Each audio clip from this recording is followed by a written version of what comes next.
Tech Garage brought to you by RockAuto.com and one of our favorite segments of the show. Yeah, you know, Tony's car is running good, but it's got an island problem. Let's hear what Tony has to say about it. Hey, Tech Garage guys, started up my car this morning to go to work, and it was hunting for an idle, up, down, sometimes even stalls. What should I check first?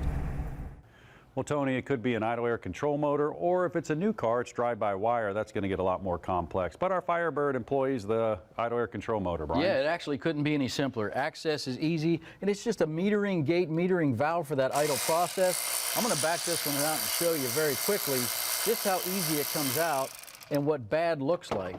You'll feel the O-ring there, and you can look at the plungers. You can see the difference. Think of the air miles coming by that guy, and the spring gets fatigued, so very easy replacement. Yeah, and you think about that. Take a look at the graphic. This is exactly what's going on, and that's what Brian said. It's metering the air.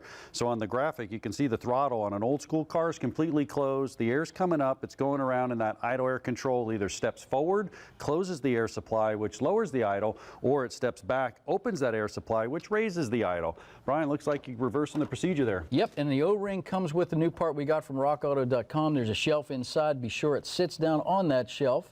You get the mounting screws right back where they belong. The wiring harness only goes one way and only fits one way.